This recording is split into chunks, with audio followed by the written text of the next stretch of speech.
Most blessed greetings of divine peace and light. Assalamu alaikum, dear and beloved brothers and sisters in faith and in humanity. Welcome to Soul of Islam Radio. My name is Ihsan, and I am a faith-based life coach with the goal of supporting seekers upon the path in finding a healthy balance between the spiritual and practical dimensions of life in the modern world. I recently had the opportunity to meet and talk with Dr. Imtiaz Sooliman, who heads the Gift of the Givers Foundation, one of the largest, if not the largest, and most effective humanitarian relief organizations in South Africa. Dr. Sooliman is an inspiring example of what is possible when a human being consciously chooses sacred service and divine purpose, and when one sincerely seeks to live a life of selflessness by striving to help other human beings. This conversation with Dr. Sooliman was a powerful reminder for me personally as to why we are here on this plane and upon this planet, and how essential it is to seek to live a life of service to our Creator by seeking to serve His creation, and that ultimately this is what will matter most, to what degree we were able to reduce the suffering of others. In our discussion, we spoke about love and service as the key to strengthening faith, the importance of good counsel, listening to and acting upon our highest calling, the spiritual origins of His work and mission, how to truly develop spiritually through meaningful and valuable work and service, the role of Muslims as deputies and servants of God in the world, and much more. Brothers and sisters, I hope you enjoy, benefit, and are inspired by this illuminating conversation. Assalamu alaikum wa rahmatullah, Dr. Imtiaz. A pleasure to be here with you. Welcome to Soul of Islam Radio. Wa alaikum salam wa rahmatullah. Thank you very much for inviting me. It's my deep pleasure, Dr. Imtiaz. And as I mentioned earlier, right, one of the things that we hope to do to try to encourage Muslims in our community to take an active role in the world that we live in, and that this is actually a key to spiritual growth and spiritual development. So most of our listeners may not be familiar with you or what you do, Dr. Imtiaz. Maybe a brief bio about yourself and what you do. What do you do exactly? I'm from South Africa. I've grown up here, first, second, fourth generation. And I'm a medical doctor, but I don't practice medicine anymore. I gave up medicine on the 30th of June, 1994. That's because my life took a different direction. In August 1992, in August 91, I met a spiritual teacher, a Sufi master in Istanbul, in a place called Karagumruk. The Sufi sheikh was from a tariqah called Al-Dahalweti Jarahi Tariqa.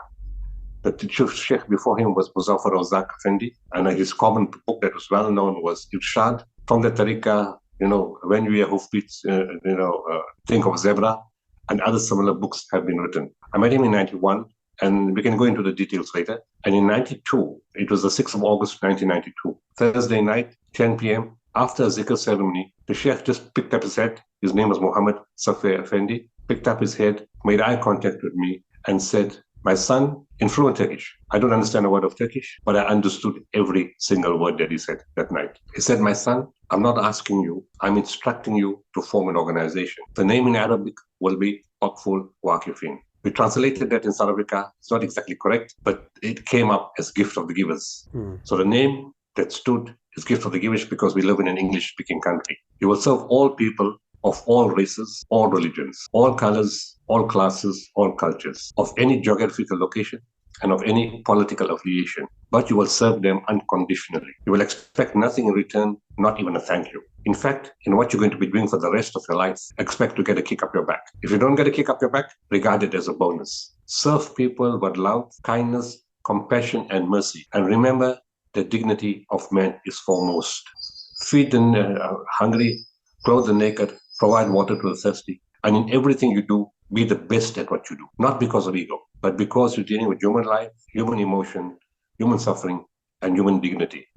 Caress the head of an orphan, wipe the tear of a grieving child, say words of good counsel to a widow. These things are free. They don't cost anything. He emphasized again, this is an instruction for you for the rest of your life. I was 30 years old then. And then he said, "My son, the most important thing to understand is done through you and not by you." And I'm still not comprehending this thing. At some point I asked him, I said, "Okay, I want to ask you one question. How come when you speak in Turkish, I understand, and when other people speak in Turkish, I don't understand?" He said, "My son, when the hearts connect and the souls connect, the words become understandable." I asked him, what exactly am I supposed to do? I'm a doctor in private practice. I'm a general practitioner. I have 3 practices in a place called Pietermaritzburg in South Africa. He looked at me and told me one line, you will know. For 30 years, I do know exactly what to do, what not to do, what to touch, what not to touch, how to go about doing it, how not to go about doing it. In fact, that same night, 6 August 1992, as I walked out of the Sufi Tariqa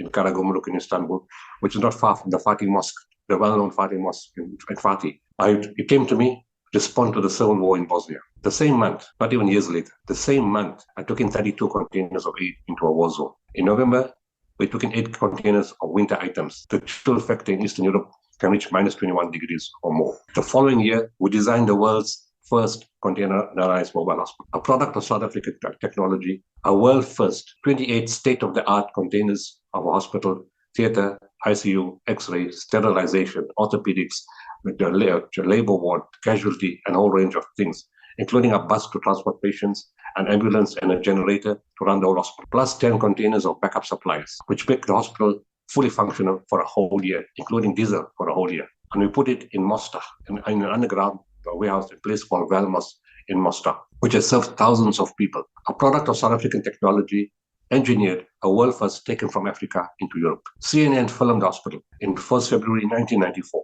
and said the South African containerized mobile hospital is equal to any of the best hospitals in Europe. So to answer your question, what do I do? From those 3 incidents, August 92, November 92, and 1993, it came to me, he said, you will know, that Gift for the Givers, in essence, was going to be a disaster response agency. Local and international, war, floods, hurricanes, famine, whatever. We are the largest disaster response agency of African origin on the African continent. It didn't stop there. As we set up offices in South Africa, we realized that in between disasters, we can't sit do nothing. So we've got 21 different categories of projects. We're involved in hospitals, education, food, water, winter items, sports development, counseling services, wheelchair distribution. We got involved in hostage negotiations also. We do Qurbani once a year. We do several types of projects. We've drilled in the last 2.5 years 500 boreholes in South Africa alone. We provide feed for animals. Where animals are dying and they don't have food, we supported animals with feed with millions of rands. We work in rands, millions of rands of food to try to save farmers. We're involved in job creation. So in essence, we are a disaster response agency, but help with reconstruction, with development, with education, with teaching, with food parcels, with feeding schemes. We had a major role in COVID-19. We were the biggest in organization intervening in South Africa, supporting 210 hospitals in the country with PPEs, scrubs, CPAP machines, high-flow nasal oxygen machines, video laryngoscopes, medical support, food for the patients, and just a range of stuff. We just do a hell of a lot of stuff. MashaAllah, MashaAllah. Amazing. So I happen to be in Istanbul just now, which is kind of the origins and birth of your life mission, your life work. So I'm curious, Dr. Imtiaz. I mean, you were a medical doctor. You have a pretty stable career, life. I'm assuming, it's a great profession for a comfortable life. But you walked away from that for seemingly a life of perhaps struggle and hardship. Is that correct? Well, I won't say struggle and hardship. Yes, it's not equivalent to the physical earning that you get as a doctor. I was a very busy doctor. It's not comparable. But life is not only about having what depends what life means to you. And to me, life is contentment, gratification, feeling full, the soul feeling filled. And also it's based on what I saw. You have people who are sheikhs and you have people who are sheikhs, in inverted commas. There was something very striking about this man that I've never seen in my whole life before. The first time that me and my wife got there in Istanbul, we saw this man. And what was amazing, just remember this was post-Gulf War. 16 January 1991 was the Gulf War. And that time, Samuel Huntington spoke about the clash of civilization. And the perception was East on one side, West on one side, Jews, Christians, and Hindus on one side, and Muslims on the other side. And for us, it was even particularly worse because we come from an apartheid country before 1994. And when my wife and I walk in, we get stunned. We think we're in the wrong place. We see Jews, Christians, Hindus, Muslims, Americans, Russians, people from Europe, Australia, Canada, Brazil, Argentina, South America, parts of Africa, Southeast Asia, all in a Muslim-only place. And even those who don't believe. And I'm trying to figure out how is this possible that we fought in so many countries in your own country. We got bombed in Afghanistan by 2 superpowers. We fight in Palestine with Israel, Jews and Muslims. We had the problems of the Babri Mosque in India. And I'm looking at all this and I said, how can this be possible? And the Sheikh looks at my face and I don't know who he was. But the moment in the room I saw somebody sitting, I said, my heart tells me that this man is the Sheikh. And I was right.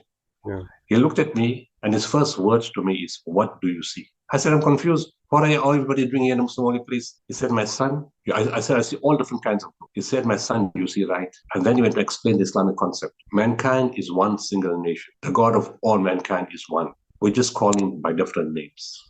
The bad behavior of individuals or groups or sectors of society does not, it is not indicative of an entire nation, an entire religion, an entire community, an entire country. We need to look at people individually in different ways. And even in doing that, we can't be judgmental. We don't regard a human being in a box. We regard a human being as a human being, and we deal with a human being as a human being. He went on to say that the emphasis is on finding the good in your human being. You save the souls. People may have bad habits. It doesn't make them bad people. And in spiritual order, we clean the evil ways and we replace it with good ways. The more if you find a person that seems to have bad things in him, look for the good in the person, emphasize the good. And you keep emphasizing the good, positivity leads to positivity. The person in his soul will realize that it's time to do more good and move away from evil. And we've seen that in life happening many times.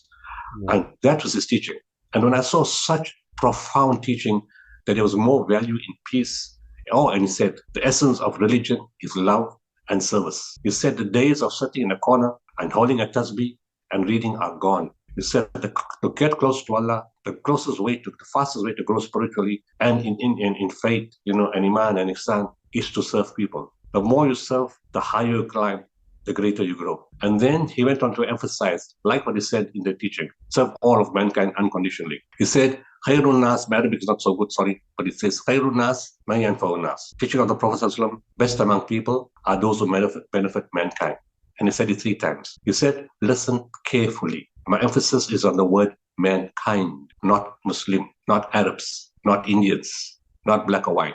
All of mankind unconditionally. And then he went on to say, remember, the Prophet ﷺ, the highest title that he was given is Rahmatul lil Alameen. He was sent as a mercy, not to the Muslim. He was sent as a mercy to all of mankind and all of creation. If you say you follow Islam, if you say you love the Prophet ﷺ, then you need to emulate him and you need to serve unconditionally.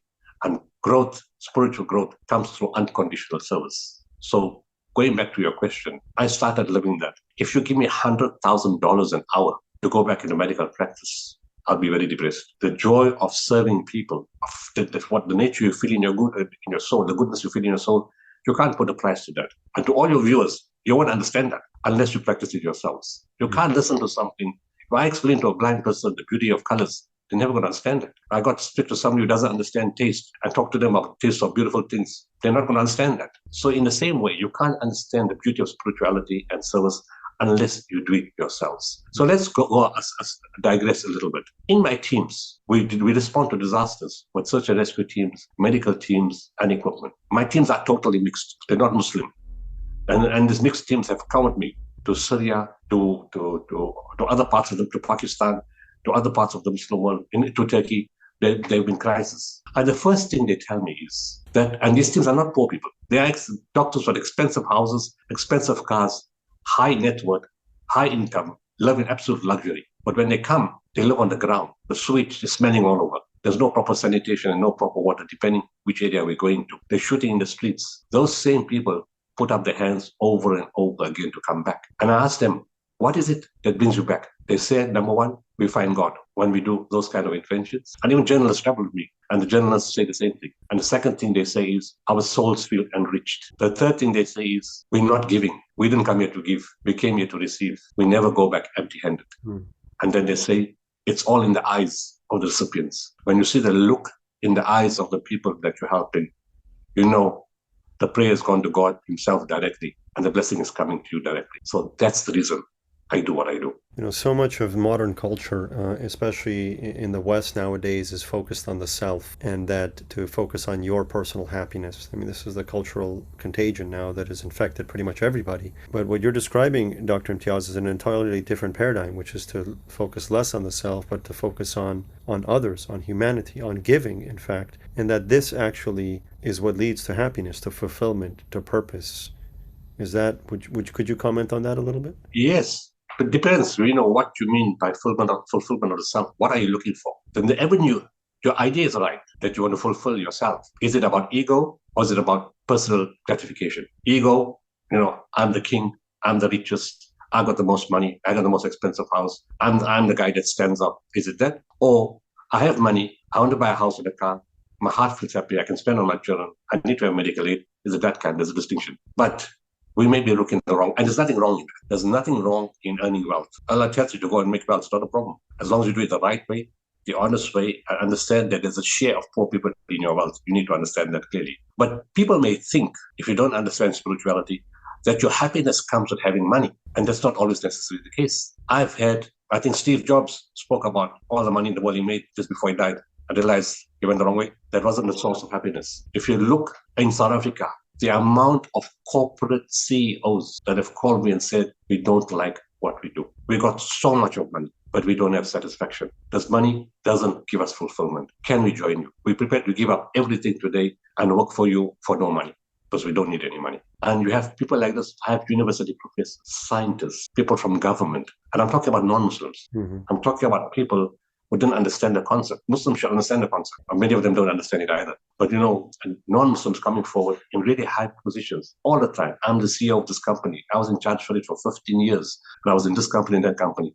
How do I join you? There's no joy in what I do. I've got everything, but I got nothing. So it's the way you need to understand. I come back to what I said earlier. The only way you can understand this is to do it yourself. What could the average person who might be listening to this in the United States or Canada or Australia or anywhere else in the world, what would you suggest to some of them who are looking for a life of meaning and a life of purpose, who see that in front of them, the quest for ever-increasing consolidation of material and materialism is not going to do it? What would you suggest for some of them as a first step? It's so easy. The teachings in Islam, Prophet ﷺ said, people said that the Prophet ﷺ put so much emphasis on the neighbor. They thought they'll have to give the neighbor a share of the inheritance. It's very simple. You don't have to be a gift of the givers. You don't have to belong to some large organization. That can come later. It starts off, firstly, in your own family. During COVID, how many families were affected? In South, I don't know what happened in your guys' country, but in us, we had lockdown. The whole country was shut down. People lost their jobs. Yeah, America also had lockdown, but different things in different parts of the country. South Africa was total shutdown. Companies collapsed. People lost their jobs. Besides medical intervention, as gift for the givers, we intervened with food and areas where there was drought with water. And so many people from so many families were broken.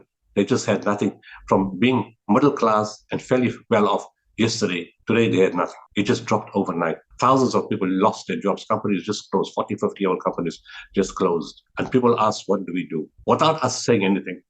There's people with good intention. South African people went to families. COVID, everybody was scared. But when they heard somebody from the family was in hospital, they knew that was traumatic enough for that family person. They would cook food and take it to that person, for that person and their family. And of course, they would take the precautions, but they were not afraid to take the chance that that person is broken, because it's COVID is the most lonely disease. You can't go to hospital. You can't go to the ICU. You can't go to the wards. A person is dying, and the person dies.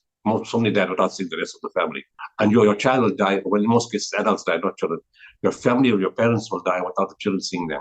And the children are left alone. Children are left alone. And in this case, one classic example, a direct need is people are too broken, they can't do anything. Let's cook for them, take food to them. Other people said, okay, they've lost jobs. Let's, in a very quiet, dignified manner, find out in the family who needs money, who needs to take fees for studying, to continue studying, who needs a food parcel, or who needs continuous support. What can we do to help our niece, our grandson, something like that? And people got involved quietly. The best way is quietly. With us, it's more flashy. It's more open, because we have to show the donors what we do. We need to show them where the money is. In our case, it's very more visible. And the Quran talks about the charity that's open and secret. The secret is what you do as an individual. The open is what you do as a group, as a community, as an organization. Because tomorrow I'll ask you, what did you do with my money? I can't say anything. So we are very, very big in media. with the biggest agency in terms of coverage in South Africa. There's not a day that doesn't go through that we are not covered somewhere in the media. We're huge in terms of media coverage. And the media travels with us all over the world when we intervene in disasters. So that's a separate issue. But the private issue is start off with your own family, your neighbor, the guy who works with you in your company, down the road, the next street, the next village, the next province, and then the rest of the country. And it doesn't have to be big things. It can be very, very simple. Quite often, we can run our own counseling service. And in the counseling service, people will come. People are scared to talk. They don't like to expose the inner problems. And sometimes they would come like after 15 years and realize all they needed was the right words. You don't make decisions for people. You talk to the problem. They make decisions. You empower them. And they come back and they say, it only took 10 minutes. 15 years I was suffering and it only took 10 minutes and I know what to do. So it's in a similar way. If the mind is completely destroyed, the physical body can't function. So it may be, the Prophet spoke about the word of good counsel. So good counsel, food, teaching somebody, maths, science, whatever subjects you do, it's just service in any way possible. And that's why the Prophet spoke about simple things. Remove the stone from the road. Sounds very menial. Yeah. But it's the basis of bigger actions. Nothing, an Abraham could have fallen down and got more injured.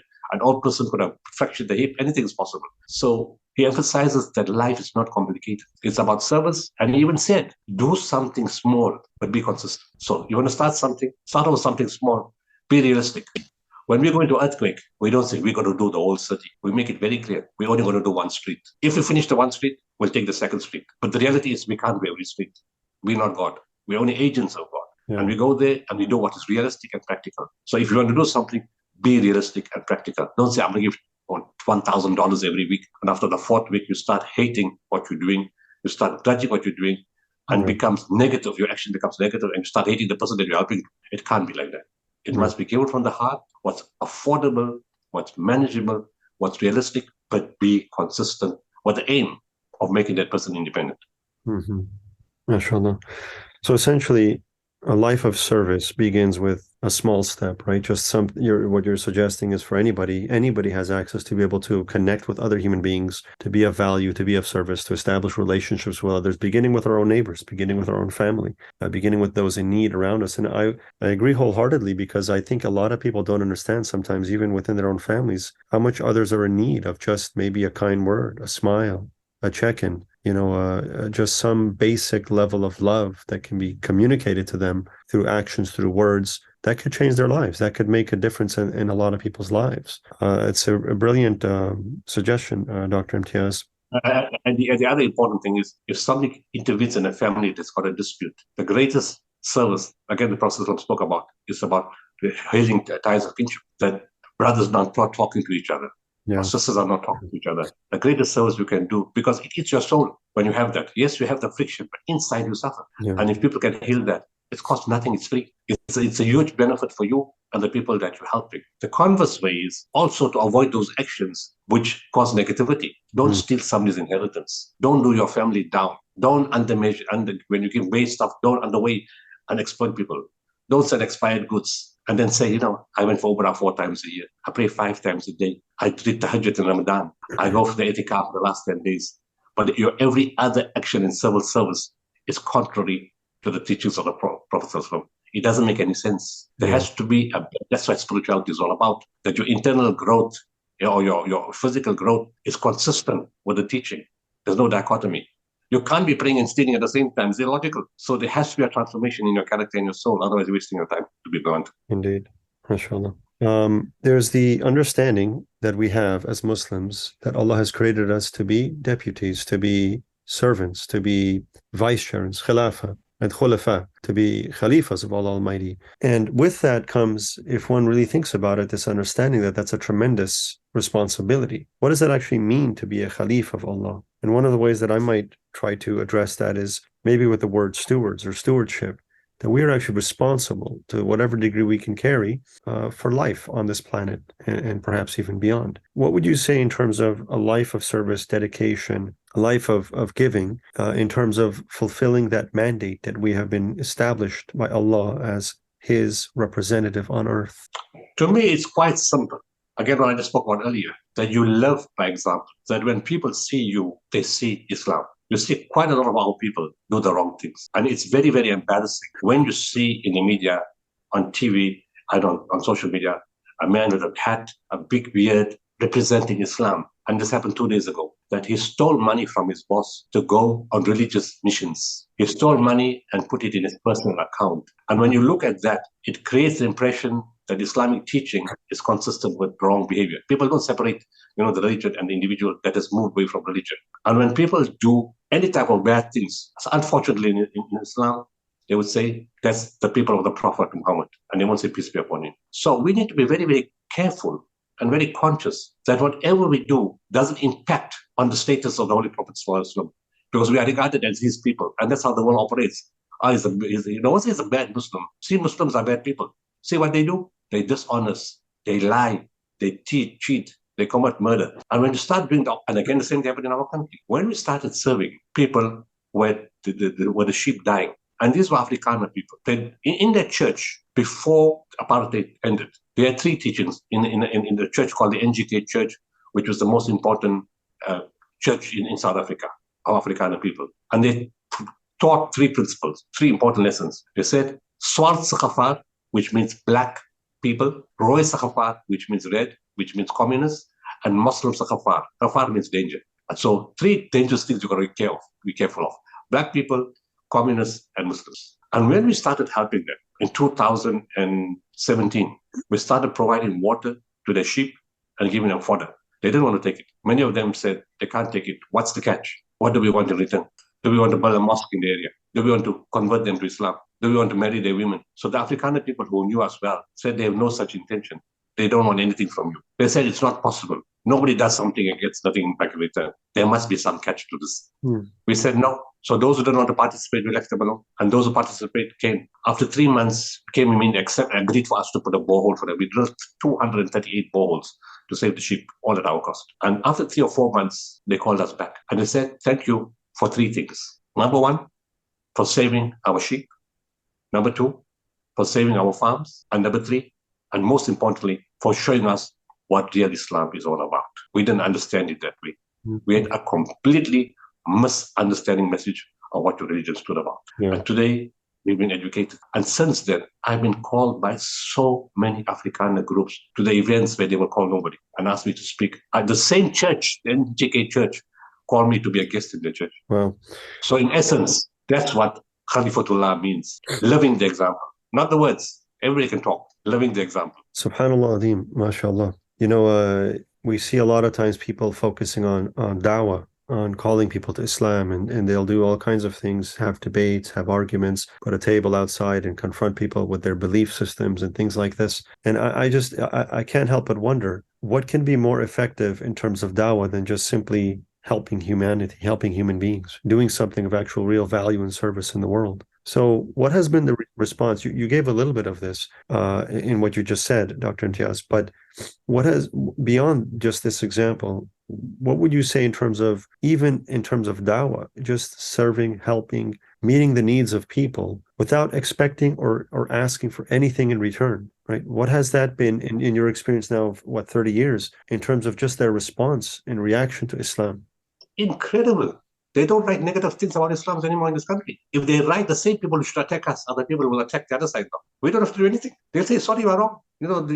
That's not correct. And the same people will get together and hammer you. Terrorists, fundamentalists, hostage takers, this, that, and the other. No more. They said, sorry, you look at it the wrong way. To the point, I shouldn't be saying this, but for the last 2.5 years, almost every South African has begged me to stand as the president of the country. From within the political parties, black people, white people, Christians, Jews, Hindus and Muslims. There's a huge campaign in South Africa right now, begging me everywhere I go. They stop me and they said, we want you as president. I met a black person yesterday in a shop and in the supermarket, and he tells me, I hear you're going to be the next president. I said, I'm not interested. He said, I hope you change your mind. Hope God makes it different. I said, by my spiritual teacher, I'm not allowed to stand in politics. They said, we all should write to your spiritual teacher and tell him to change his mind.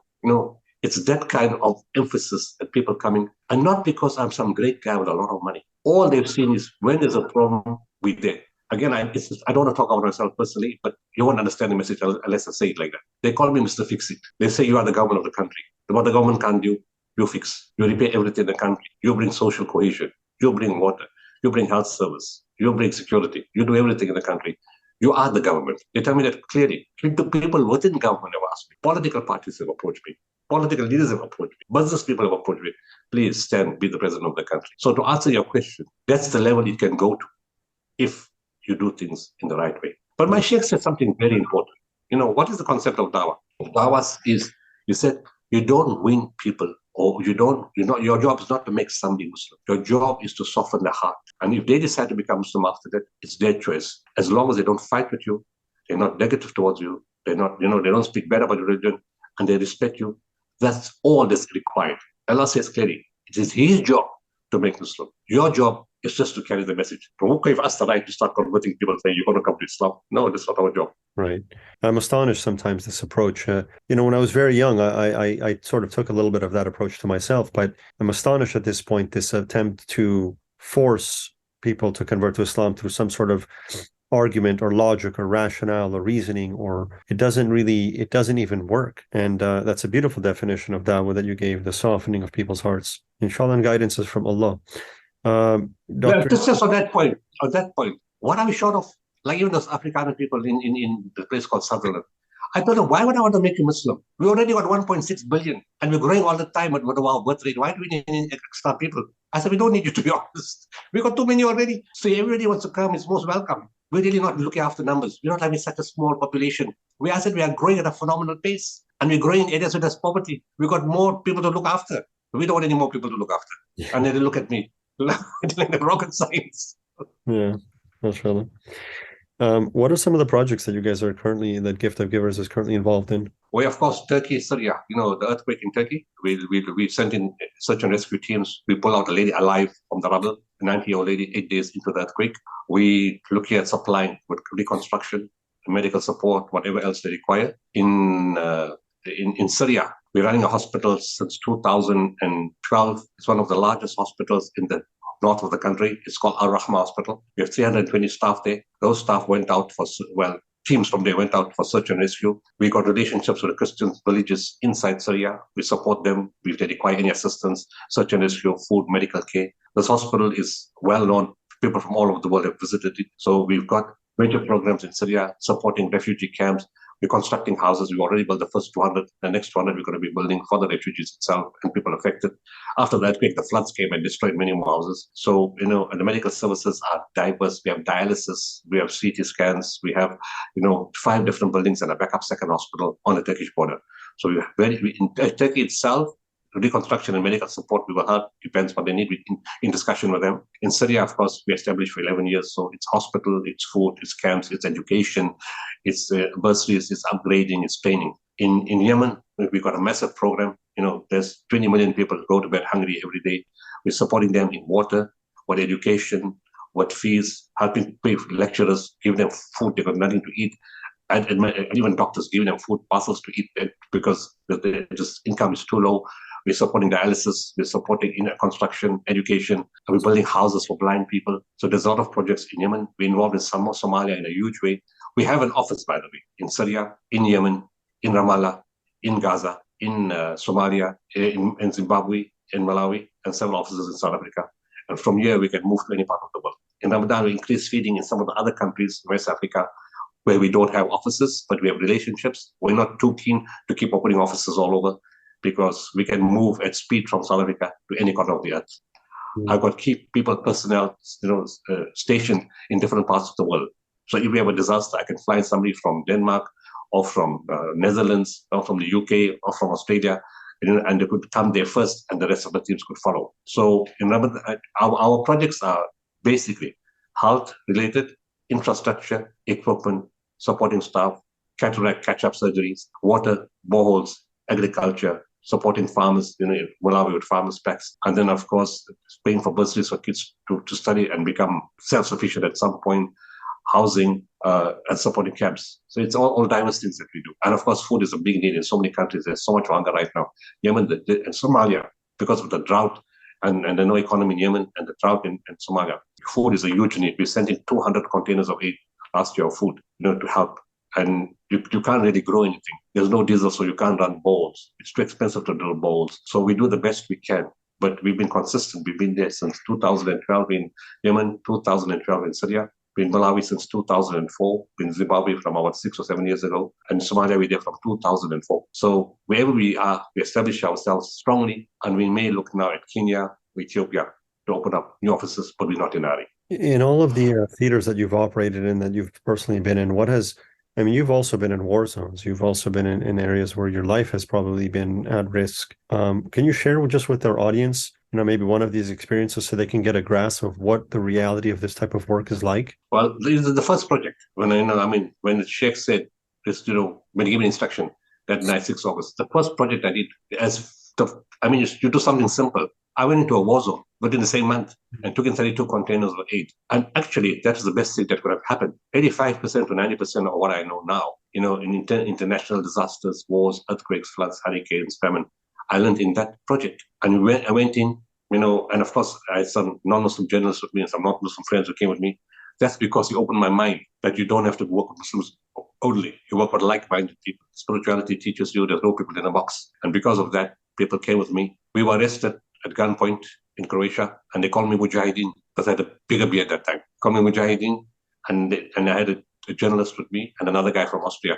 And they said, you know what, they took us to jail. They didn't put us inside the jail. And for some reason, and we couldn't speak their language, and they couldn't speak English. And at some point, they looked at us, and they told us just go. And then they started shooting at us, but they didn't actually shoot at us. They shot above us. And then that was just from Allah. And then I was on the front line, 300 meters from the front lines, from the Serbian line. And the bombs were falling across the bridge, and the bomb just hit the bridge. In Syria, as our medical teams got there, 4 missiles struck the mountain above us. They tried to bomb the place where we were staying. They tried to bomb in the area around. In fact, and then 2 groups from the same side, on the north side structure, fought in the hospital, in our hospital, while our teams were inside.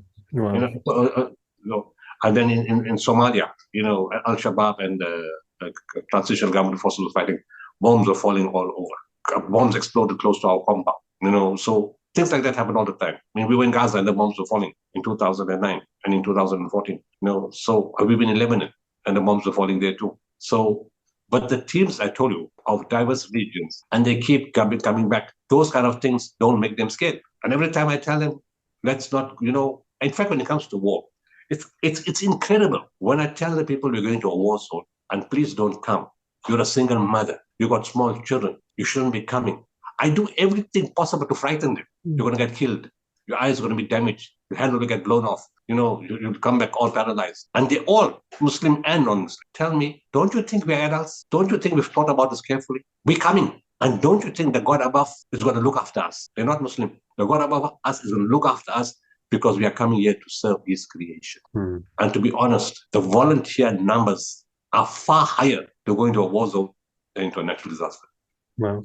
What's next in your mission with Gift of Givers? What's the next project or?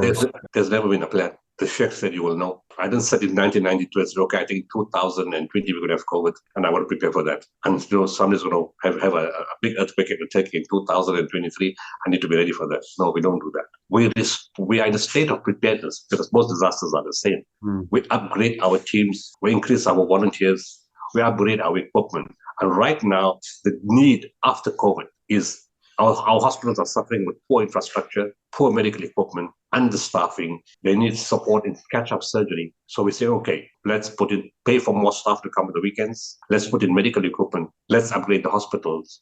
Let's pay for catch-up surgery. And that's what we're doing. Our hospitals don't have water, so let's put boreholes. And then, of course, there's a huge hunger crisis. Kids are dying of hunger in this country that's got gold, diamonds, platinum, manganese, and children are dying of hunger. So providing hunger and fortified foods is a huge intervention again in the country. Sheep are still dying, so fodder is still going. We are subsidizing pellets. Pellets is nutritionally enriched food for sheep. Each bag we're subsidizing by 60 rand to help the farmers save their farms and to save the sheep and to save jobs. So as the need is there, we respond to it. Schools need infrastructure. They need toilets. They need children that got learning disorders. They need special education intervention. They've got educational psychologists, teachers with special education needs. We just started that program last year. It's a long way to go. But there's a lot of things in South Africa, there's a long way to go. And then let's go slightly beyond that. When we had the floods last year, we realized that the government didn't have enough dogs for search and rescue. They couldn't find the bodies. Then I went to visit them at the dog kennel in Cape Town. And I looked at the dogs. I said, but these dogs are all pensioners. They can't do anything. They said, it's true, we don't have dogs. So we could set up a program. Hopefully after Ramadan, we're going to be giving them the first 20 dogs. We're funding them 60 dogs skilled in ammunition, in explosives, in search and rescue, in body search, in all kinds of crime things, in finding stolen plants. So it's in those kind of things we support government. Then they said, they don't have special boats because we have lots of floods here. We're on the coast, cyclones hit countries nearby. So we bought special boats for them they could use in situations. Then they came with a van. We got up this bucky, but we can't put a dog inside because they didn't put the cover for the bucky. They only gave us the bucky. And now when there's an emergency, we can't take the dog with us because we can't leave the dog in the open. I don't know what you call it, but we call it bucky. It's a van. It's a, it's a van with a pack. You drive in the front and open in the back. So we have to put a canopy. We converted that for them. And how God made it. The department that we converted the van for was the same department that brought a dog that came to Turkey. It was that same dog that picked up the lady alive in the rubber. You see, it always comes back. Yeah. That's the beauty of spirituality. It always comes back. MashaAllah, I want to thank you very much for this morning and this opportunity, this time with you, Dr. Imtiaz. What is your, and as we try to wrap up, I want to ask you, what would you say is your message to people who are listening and to the Muslim community specifically? What would you say to them from your heart that they may need to hear? When we say we're Muslim, we say we like to emulate the Holy Prophet ﷺ. In any situation, before you act, ask, will he do that? Will he fight with somebody? Will he insult somebody? Will he say harsh words to somebody? Will he cause damage in the family? And everything that you want to do, and even in war, he said, be kind to your enemies. Don't tie them. It is better to forgive than to fight. It's better to make peace than to fight. Are we going to be aggressive like the other guys have been aggressive on us in other parts of the world and show anger? We are no different than them. I mean, do you have messages? Oh, Jews did this in Israel. All Jews are bad. So when a Muslim does something bad and they say all Muslims are bad, we don't like that, do we? So why do we do the same thing in reverse? We need to look at individual as an individual. And instead of fighting about negativity, just serve. You want to change the world? Serve unconditionally. Expect nothing returned. Oh, and the most important message, our service is not to Muslims only. A lot of Muslims forget that. Oh, can you take zakah? So I said, why? Other people are not the humans. It's only Muslims that we help. We Islam don't do that. The most important thing to understand is, and you guys in America do a lot of that, even in the UK, not help Muslims, but you help everybody. I know it's important to help everybody. And it must be done not, maybe help him, but then you'll see how good a Muslim is. The intention has to be correct. Yeah. You have to do it not because you think the Muslims are good. You must do it because that's right. It's what the Prophet himself would have done. He would have said, okay, this is a bad guy, he's from a bad area. In the Quran, there is no condition for service. Help a guy, but help a guy if. No, it doesn't say that. It just says help and it says nas. It doesn't say Muslim. It says nas, mankind. So you want to do something, you want to change the world, change your own attitude, your mindset, serve, no hate, no anger, just serve. Always forgive. It always comes back. People change. The person came to kill Hazrat Umar, and when he saw the peace and the reading, it changed. If it could happen then, it could happen here. MashaAllah. Allahumma ameen. Jazakallahu khairun. Thank you very much. May Allah subhanahu wa ta'ala reward and bless and support and strengthen you and your work and your entire organization and everybody involved. Dr. Imtiaz, as we conclude, I would like to just simply invite you to conclude our talk and our interview and our time today with a dua that our listeners can also share in, inshallah. I must say I'm not very good in dua. Arabic is not good, so I prefer not doing it because Arabic is a disaster. I've never learned it properly. English is fine. English dua is fine. Just okay. It's a supplication. اللهم صل على سيدنا محمد وعلى آل سيدنا محمد وأصحابه وبارك وسلم لا إله إلا أنت سبحانك إني كنت من الظالمين لا حول ولا قوة إلا بالله العلي العظيم رب زدنا علما رب زدنا علما رب زدنا علما اللهم اهدنا الصراط المستقيم صراط الذين أنعمت عليهم من النبيين والصديقين والشهداء والصالحين وحسن أولئك رفيقا اللهم إني أسألك العافية في الدين والدنيا والآخرة اللهم إنك عفو كريم تحب العفو فاعف عني يا كريم ربنا آتنا في الدنيا حسنة وفي الآخرة حسنة وقنا عذاب النار سبقنا وأعطانا غفرانك ربنا وإليك المصير برحمتك يا أرحم الراحمين. آمين. فاتحة الشريف. Amen, Ya Rab. And where can people find you and your organization? What can they do to perhaps try to help, to support Dr. Imtiaz? Well, they can see us on social media, on website, giftofthegivers.org. You'll find us there. You'll see everything that we do. It's on Facebook. It's on Instagram. It's on website. It's all there. And if you research us, you'll find millions of articles without exaggeration. There's so much of stuff on us. So it's Gift of the Givers, giftofthegivers.org. Excellent. And we'll make sure to include that in the show notes and in the description below this as well. Thank you, Dr. Imtiaz Sooliman. May Allah Almighty support and bless and strengthen you again. And I hope to connect again, inshallah, in the future. Jazakallah khairan. Inshallah. Thanks for the invite, and salams to all your viewers. I don't know when they're going to see this, but if they see it before Ramadan, Ramadan Mubarak. If not, post Ramadan Mubarak, happy Eid, and whatever it is, let's have a great Islamic year, inshallah. Ameen. Ameen. Thank you, Dr. Sooliman. Alaikum salam. Thank you. Shukran. I pray that you enjoyed and benefited from this discussion and episode of Soul of Islam Radio. To help us continue to bring you these meaningful conversations regarding spiritual development and faith, do us a favor and give us a positive review on Apple Podcasts or wherever you happen to be listening to this broadcast. And if you can think of at least one person who may benefit from this content, please share Soul of Islam Radio with them. To learn more about Dr. Sooliman and the Gift of the Givers Foundation, please head over to giftofthegivers.org. And if you can, please support their valuable work. To further connect with me and to learn how you can deepen your personal spiritual path and journey by strengthening and supporting your connection with our Creator, please visit us at soulofislamradio.com and join our community through one of the many resources available there for your learning, growth, development, and awakening. With the will and grace of God, we look forward to connecting with you soon to your divine and eternal success.